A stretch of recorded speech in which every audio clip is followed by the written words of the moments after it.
Did you know that BattleBit has a tutorial in its shooting range? It's not very comprehensive, it only covers enemies versus allies, reloads, bandaging, and VoIP, so I have a more comprehensive list for you today. Starting off with reloads, you can fast reload by dropping your magazine, double tap that R instead of single tapping it, it'll drop your magazine on the ground. You can pick it up while you're still reloading, so don't worry about that too much, but I find that generally this cuts your reload time in half, and it's almost always worth doing this because usually I die when I'm reloading in this game. You also reload faster if you don't shoot your entire magazine, so make sure that you leave 1 or 2 bullets left in there so that you get the extra time off so that your character doesn't have to pull the bolt back. It really will save your life more times than you can count, so make sure that you're fast reloading. Very, very important there. Next, most people know about bandaging bleeds. If you get shot, take a lot of damage, you'll start bleeding and you have to hold down 3 to stop that bleed. But most people don't know that medics can actually drop their medkits and allow you to heal yourself after you've bleeded and lost that health. So if you're a medic, make sure you drop your second medkit. It doesn't hurt you at all, other than you'll lose out on a little bit of XP, which I think they should add in the future. If people are using your medkit that you dropped, you should get XP for it. I think that would be awesome, but you don't get it right now. However, there's another thing where if you're a medic and you're reviving someone, make sure you bind your revive key to your drag key so that you can drag and revive someone at the same time. It really helps when reviving people. Next, you can actually change your character's loadout. I'm not talking about the gun, though you can change that. You can actually change what armor you're wearing. So if you go, when you're respawning, instead of loadout, go to character below that, and it'll have a bunch of customization options. The only ones we care about is belt, armor, and helmet. The helmet and armor can be changed depending on the class, so like supports you can do the exo armor, which is the heaviest armor on the game.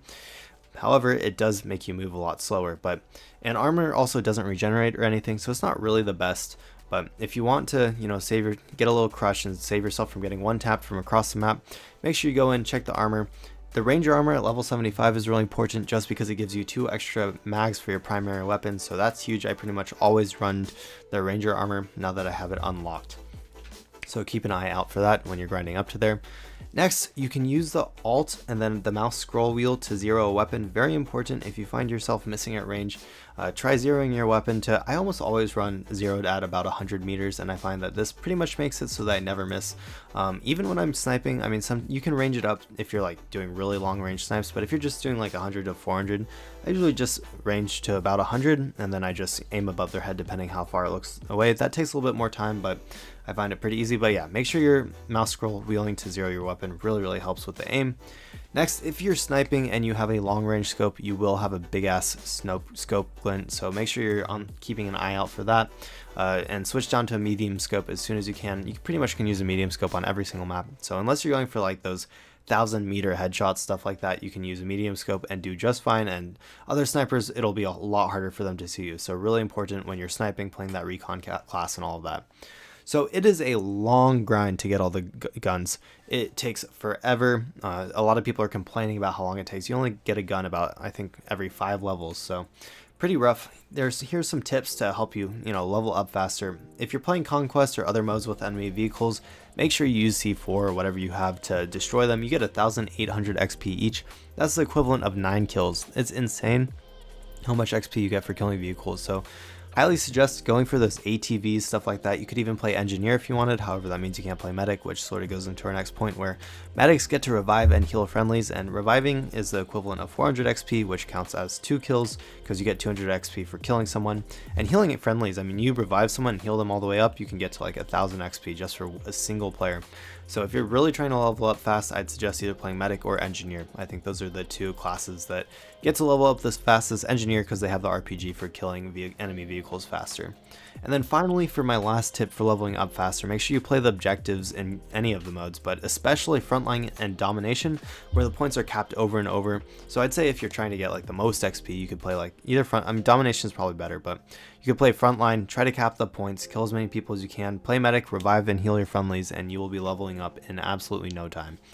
So next, if you are on a rooftop or out in a field and you have no cover and the enemy is shooting at you, what are you to do? Well, if you're in the right game mode, you can use the squad build menu to actually build walls and sandbags, and these will keep the enemy from shooting you. So unless they have like an RPG or something, you'll be able to get behind them, and some of the sandbags actually have little like holes in them where you can shoot the enemy from, and they will have a ton of trouble shooting you through those holes. I know because I've tried to shoot enemies through those and it is a pain. So make sure you're using that squad build menu. I don't remember what the default keybind is. I've actually bound it to a key on my mouse because I use it so much, so consider changing that. Next, make sure you join a full squad when you're starting off at the beginning of the game. It's really important. It makes it a lot easier to get into the action. If you're in a squad all by yourself, you're gonna have to run all the way to the action every single time, and this game isn't for running. It's not a running simulator. It's really a killing simulator, but you know, it's a lot more fun if you're in a full squad. Make sure it's 8 players. If you're in a clan squad, you can actually go up to 16 players. So join a clan, find some friends, and join 16 players makes it so much easier. You can always just spawn back in and never have to worry about that. Speaking of spawning, there are a couple more advanced stuff with this, like you can put vehicles and spawn on them if they're still inside your safe zone, and if you're the squad leader, depending on the game mode, you can also put down a deploy beacon, and I'd highly suggest, if you are the squad leader or if you're in a squad with a squad leader, make them put down that deploy beacon if they can, just because it's so important. It can single-handedly change how a game goes, even if it's a 127 versus 127. If you're able to spawn infinitely on this deploy beacon, you're an enemy like backcap or stuff like that, you could actually win the game for your entire team. And so yeah, so really important spawning. Make sure you're taking advantage of all the things you can with that. Next, you can actually ping enemies and enemy vehicle locations by hitting the middle mouse button on them. If you ping, I don't know if it's like time or whatever, but if you ping enemy vehicles for a amount of time or see them or something like that, then it'll actually mark them and you'll see them moving through the walls. So it's sort of like walls for seeing where the vehicles is. And you can also ping enemies, so you can ping where you think their location is. It'll just put down a white mark. If you actually ping on them, it'll put down a red mark, and it'll show your squad mates where you think the enemy is. I don't know if this works for your team or if it's only your squad mates. I'm honestly not sure. Make sure that you don't run down the center of the map with your team. It's just a meat grinder. It's not worth it. If you see your team there, don't go there. Go around and try to find the enemy. If you flank, you will get so many more kills than if you just run straight down the middle, because you're going to get like 1 or 2 kills and then you're going to be killed by the enemy unless you're like the best player in the game. So if you're starting out, I'd say the best thing you can do is, well, first of all, don't play 127 versus 127 to get used to the game and how it feels, the movement, the flow, the gunplay, stuff like that. I'd highly suggest playing 32v32. It makes it so much easier. It's how I learned, and I'd highly suggest playing that. It's way less chaotic.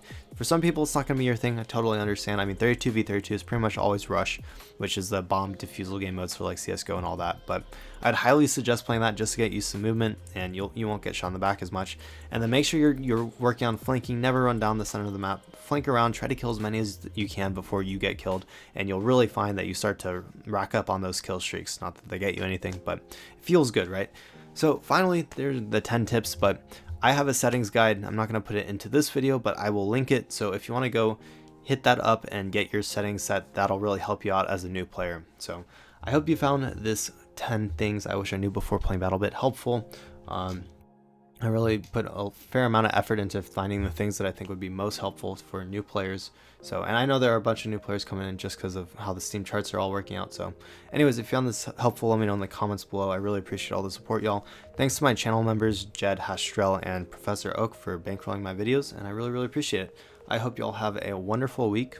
Good luck in your battles, and I'll see you next time. Thanks for watching, all, and have a great day.